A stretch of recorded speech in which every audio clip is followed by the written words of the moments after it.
खूब सुंदर देवताओं का सभा की कथा। एक बार देवताओं की सभा हुई।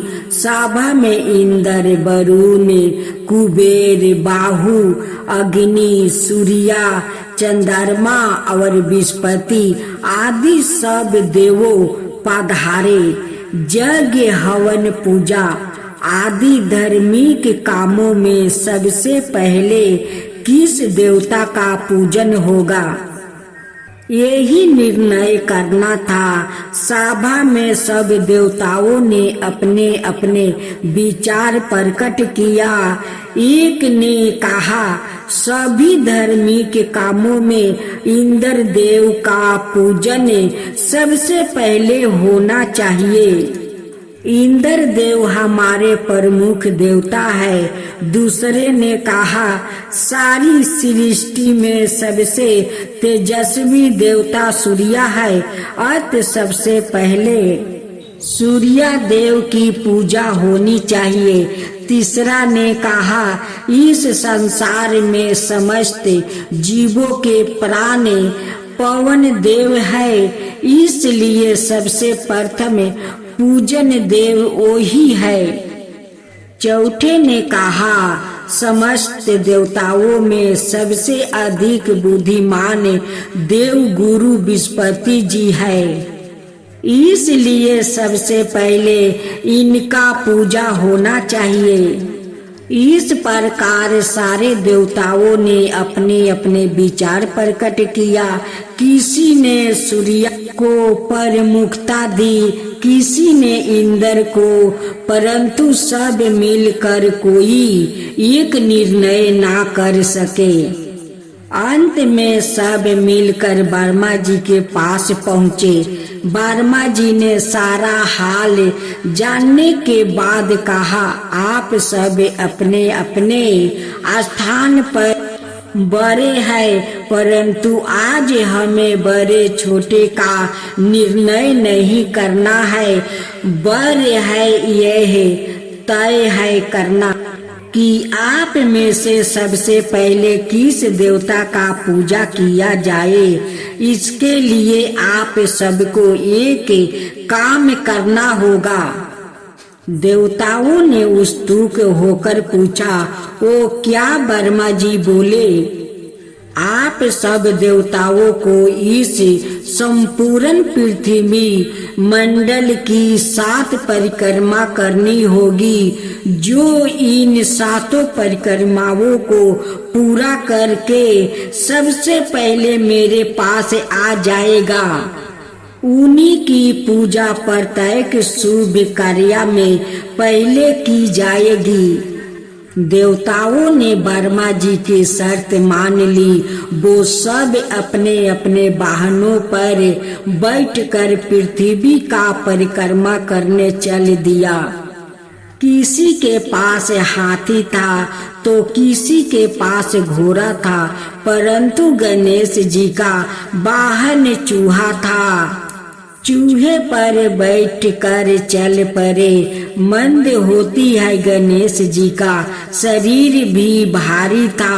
उन्होंने सोचा, चूहे पर बैठकर परिक्रमा देने चला तो निश्चय ही मैं हार जाऊंगा।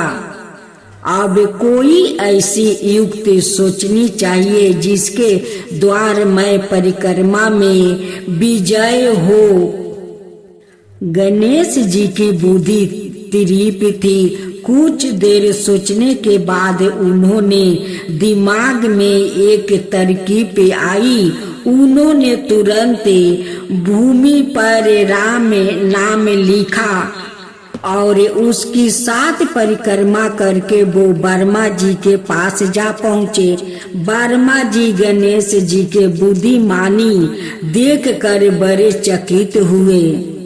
धीरे धीरे सारे देवता पृथ्वी की परिक्रमा देख कर ब्रह्मा जी के पास आए। गणेश जी पृथ्वी की 7 परिक्रमा करके सबसे पहले आए हैं। यह जानकर सब देवताओं को बड़ा आश्चर्य हुआ। वर्मा जी बोले, आप सबने पृथ्वी की 7 परिक्रमा लगाई है, परंतु उन 7 परिक्रमाओं का महात्म्य गणेश जी की एक परिक्रमा के बराबर भी नहीं है।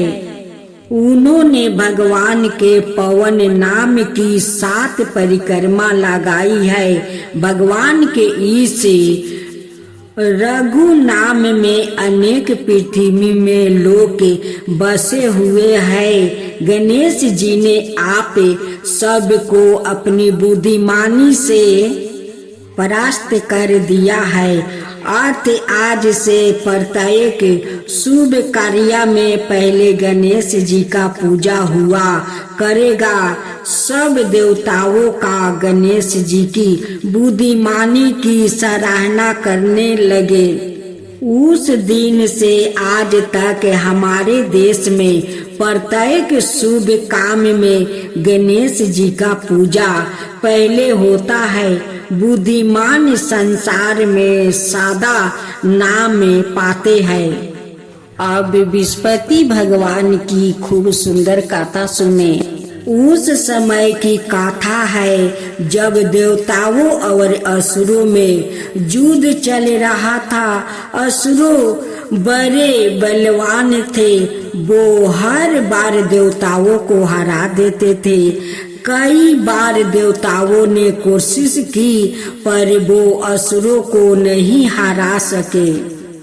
अंत में सब देवता मिलकर अपने गुरु विस्पति जी के पास पहुँचे और बोले, गुरुदेव, हमने कई बार कोशिश की पर सदा ही हम असुरों के द्वार परास्त हुए हैं। कृपा करके आप हमें कोई उपाय बताइए जिसके द्वारा हम असुरों पर विजय प्राप्ति कर सके।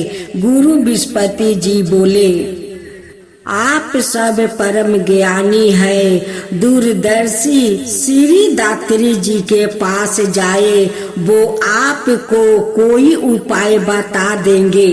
सब देवता मिलकर श्री दात्री जी के पास पहुँचे। श्री दात्री जी ने सबका यथोचित सत्कार किया। फिर देवताओं से आने का कारण पूछा।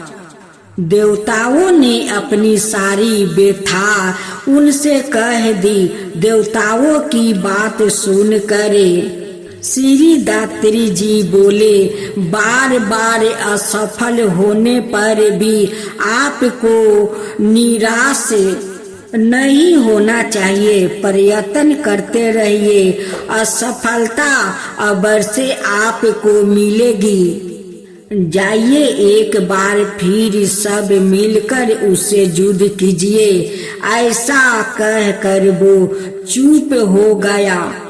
श्री दात्री जी की आज्ञा पाकर देवताओं ने असुरों से फिर युद्ध छेड़ दिया। इस बार असुरों ने देवताओं पर इतना भीषण आक्रमण किया कि देवता उसे सह ना सके। वो भाग खड़े हुए। असुरों ने उनका पीछा किया। भागते भागते देवतागण श्री दात्री जी के आश्रम पहुँचे। श्री दात्री जी लक्ष्मी जी के साथ परिसर बैठे थे। देवतागण श्री दात्री जी से कुछ कह भी नहीं पाए थे कि इतने में असुरों का दल आ पहुंचा। उन्होंने श्री दात्री जी के साथ जब लक्ष्मी जी को देखा तब वो सब उन पर मोहित हो गए। श्री दात्री जी उसी प्रकार मौन बैठे रहे, ना हिले ना डोले। असुरों ने अवसर पाते ही लक्ष्मी जी को डोली में बैठा लिया और उछलते कूदते वहां से चल गया। देवताओं से लड़ने का उन्हें ध्यान ही ना रहा। असुरों के चले जाने के बाद श्री दात्री जी ने हंस कर कहा, अब आप लोग की विजय निश्चित है लक्ष्मी जी के मोह में उनका संगठन शिथिल हो जाएगा और उनकी बल बुद्धि दोनों नष्ट हो जाएगी। श्री दात्री जी की बात ठीक निकली। असुरों लोग अपना अपना काम छोड़कर लक्ष्मी जी के मोह में फंसे रहने लगे। प्रत्येक असुर यह चाहता था कि लक्ष्मी जी पर उसी का ही अधिकार रहे, इसलिए सब आपस में एक दूसरे से ईर्ष्या करके लड़ने लगे। उनका संगठन टूट गया, वो बलहीन हो गया।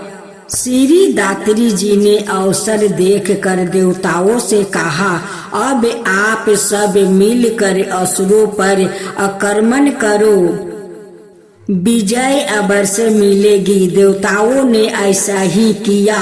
उन्होंने असुरों पर आक्रमण कर दिया। असुर लक्ष्मी जी के मोह में फंसे हुए थे। उन्होंने देवताओं का मुकाबला ही नहीं किया। देवताओं की विजय हुई। लक्ष्मी जी फिर देवताओं के पास आ गई।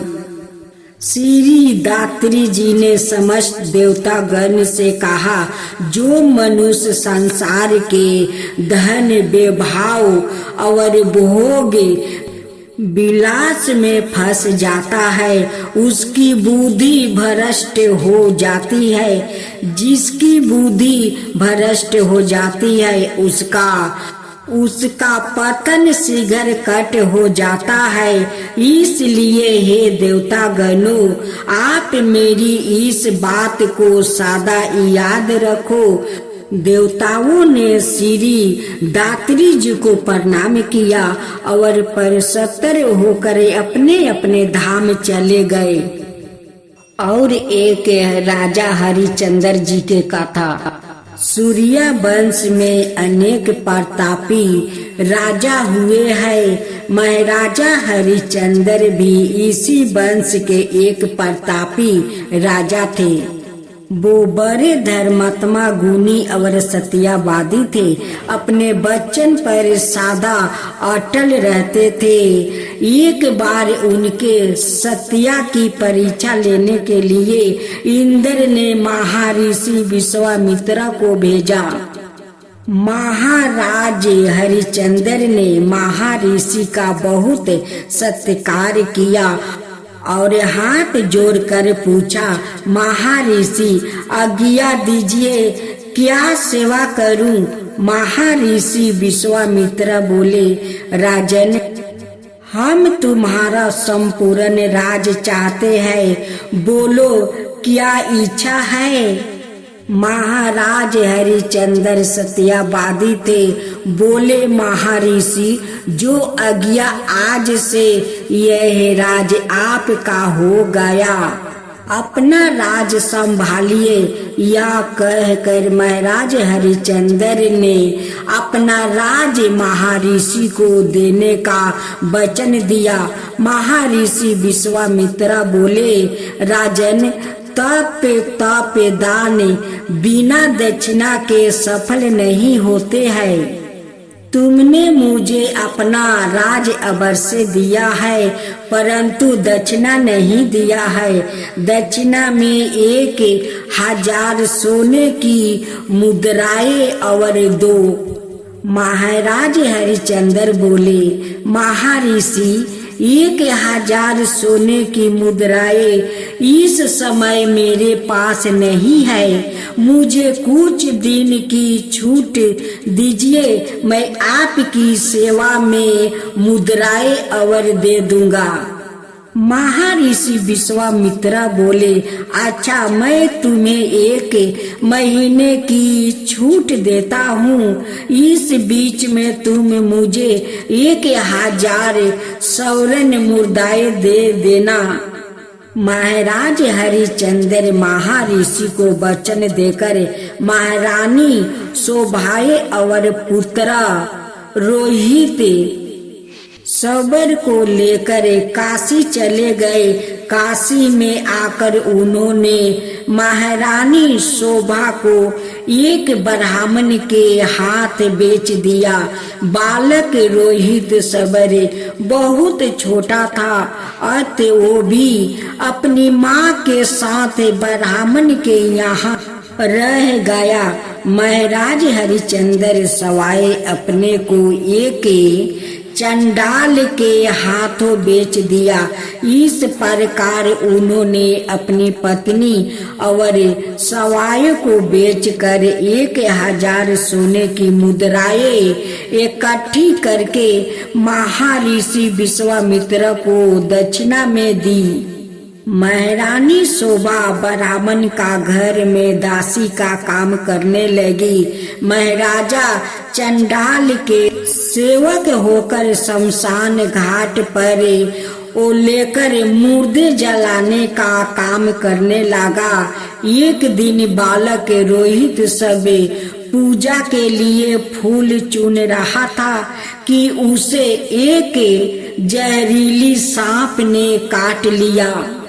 रोहित सब मूर्छित होकर गिर पड़ा और कुछ क्षण बाद मर गया। महारानी बल खाती हुई पुत्रा का शोभ लेकर शमशान में पहुंची।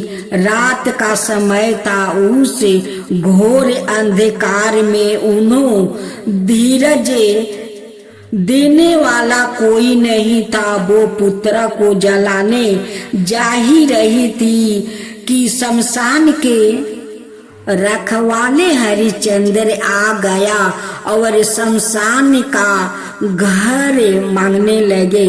महारानी साहिबा के पास कफन तक के लिए कपड़ा नहीं था। वो कर क्या सकती थी।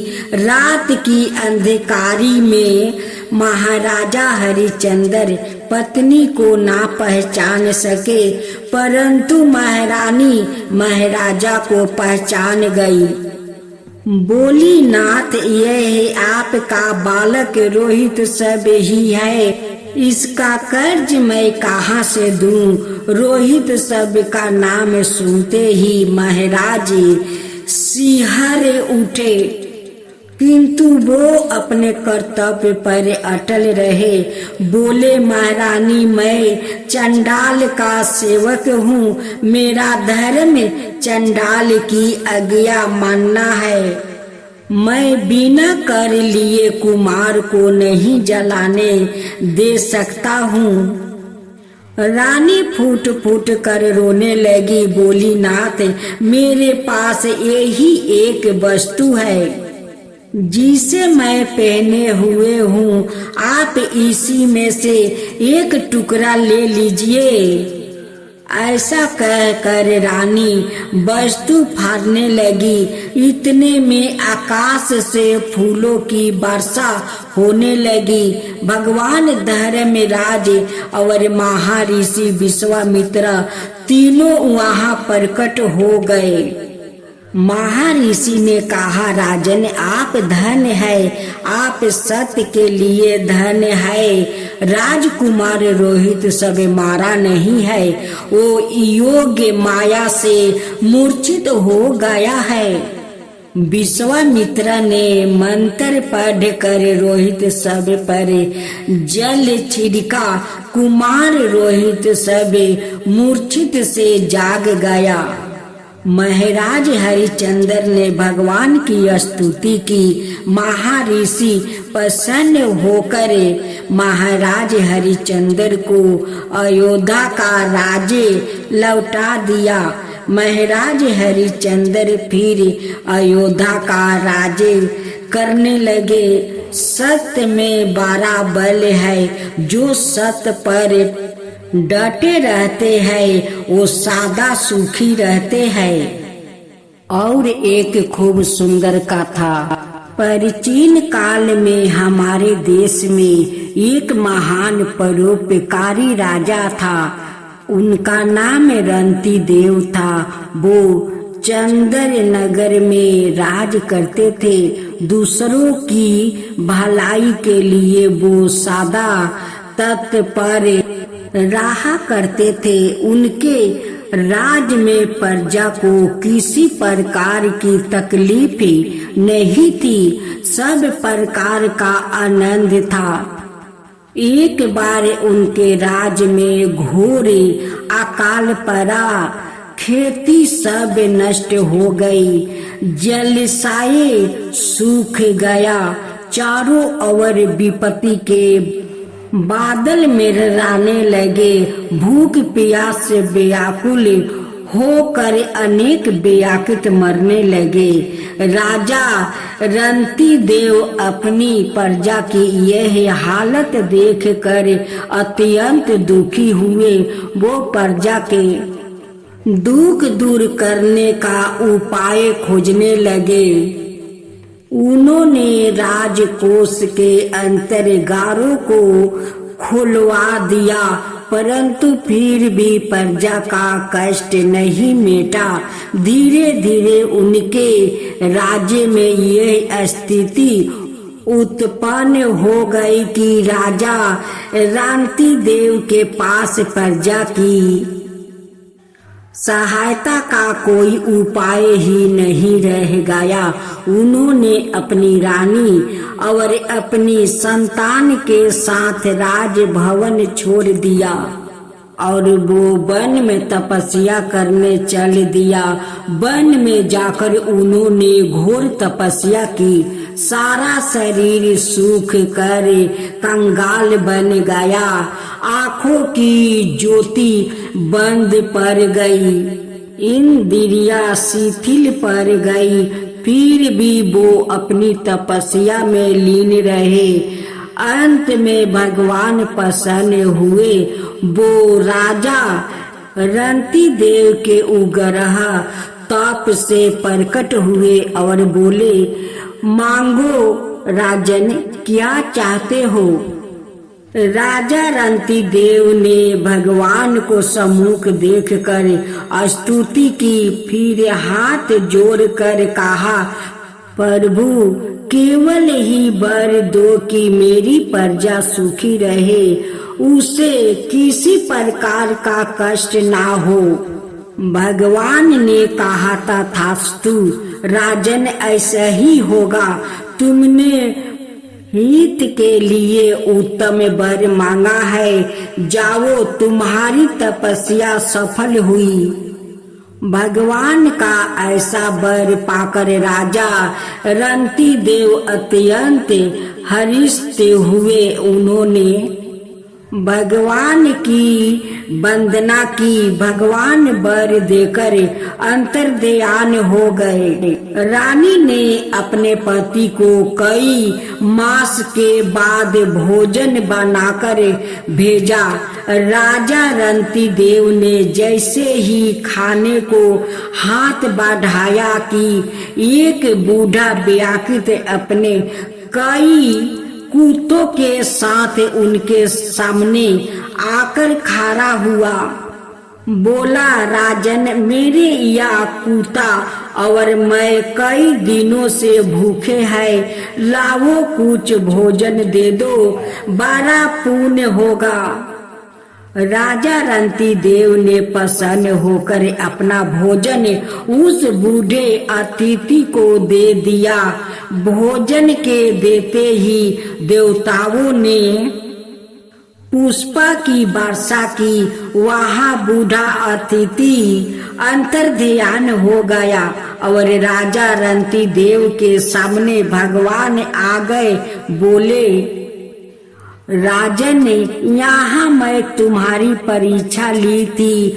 तुम महान हो, तुम्हारा हृदय विशाल है, जाओ और राज्य सुख प्राप्ति करो। राजा रंती देव प्रभु के पुण्य दर्शन पाकर धन्य धन्य हो गया।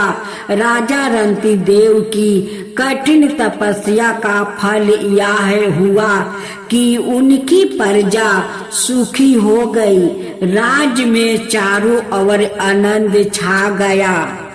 जो परोपकारी है वो सवाए सुखी होते हैं और दूसरों को सुख देते हैं। परोपकार धर्म का महान लक्षण है।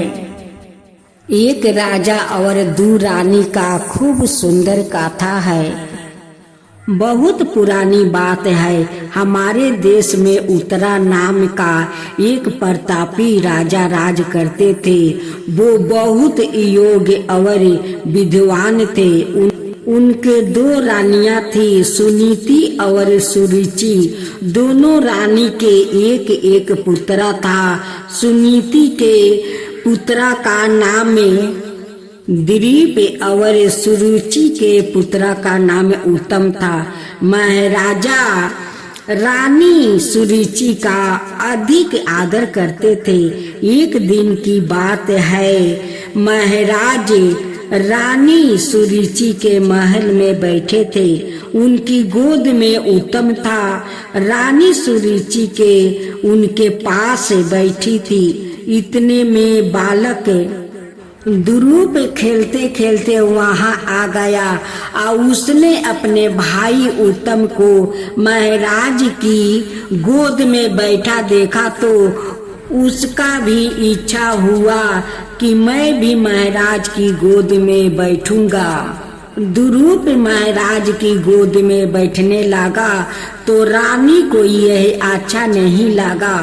उसने महाराज की गोद से दुरूप को उतार दिया और कहा, दुरूप इसी गोद में वही बैठ सकता है जिसने मेरे गर्भ से जन्म लिया है। तुम भगवान की शरण में जाओ। जब वो तुम्हें मेरा बेटा बना दे तब इस गोद में आकर बैठना। बेमाता की बात सुनकर बालक दुरूप को बड़ा दुख हुआ। वो रोने लगा। उसने रोते रोते आकर अपनी माँ से सारी बातें कही। माँ ने समझाने के लिए प्यार से कहा, बेटा तुम्हारी छोटी माता ने ठीक ही तो कहा है। भगवान की शरण में जाने से ही तुम्हारी हर इच्छा पूर्ण हो सकती है। दुरूप ने पूछा, माँ भगवान की शरण में कैसे जाते हैं? माँ बोली, बेटा कठिन तपस्या करने से भगवान मिलते हैं। अभी तुम छोटे हो, बड़े हो जाओ तब भगवान की तपस्या करना। दुरूप बोला, माँ क्या मैं तपस्या नहीं कर सकता? मैंने कहा, बेटा तुम तपस्या अवश्य कर सकते हो, लेकिन तपस्या करने के लिए तुम्हें बहुत कष्ट सहने पड़ेंगे। तुम छोटा हो, कष्ट कैसे सहोगे? दुरूप ने कहा, माँ मैं छोटा अवश्य हूँ, लेकिन मैं कष्ट से नहीं डरता। मैं तपस्या करने वन में अवश्य जाऊंगा। आप मुझे आशीर्वाद दे माता। सुनीति बालक दुरूप को बहुत समझाया, परंतु बालक दुरूप अपने निश्चय पर अटल रहा। वो भगवान को पाने के लिए कठिन तपस्या करने को तैयार हो गया। बालक दुरूप जंगल की ओर चल दिया। मार्ग में देव ऋषि नारद मिले। उन्होंने बालक दुरूप को बहुत समझाया, परंतु दुरूप अपने निश्चय से नहीं डगमगाया। दुरूप का अटल निश्चय देखकर नारद मुनि बड़े प्रसन्नता हुआ। उन्होंने दुरूप को तपस्या करने की विधि बतलाई और दुरूप को 12 अक्षर का एक मंत्र भी दिया। दुरूप ने मथुरा के निकट वन में घोर तप किया। दुरूप की ऐसी कठिन तपस्या देखकर भगवान प्रसन्न हुए। वो दुरूप के सामने प्रकट हुए। उनके प्रकट होते ही बालक दुरूप के सामने प्रकाश छा गया।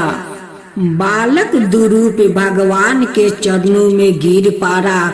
उसकी वाणी गद गद हो गई। भगवान ने प्रसन्न होकर अपना शंख दुरूप के मुख से लगा दिया। शंख लगते ही दुरूप का सारी विद्या आ गई। भगवान ने दुरूप से कहा, बेटा तुम्हारी तपस्या से मैं प्रसन्न हूँ। अब तुम अपने राज्य में चले जाओ। तुम्हें वहाँ किसी प्रकार का कष्ट नहीं होगा। मैं तुम्हारे साथ सदा रहूँगा। भगवान की ऐसी बात सुनकर बालक दुरूप घर लौट आया। सबको बड़ा हर्ष हुआ। बेमाता सुरुचि अपनी बात पर बहुत पछताने लगी। महाराज ने प्रसन्न होकर अपना राज दुरूप को दे दिया। भक्त दुरूप सुख से राज करने लगे।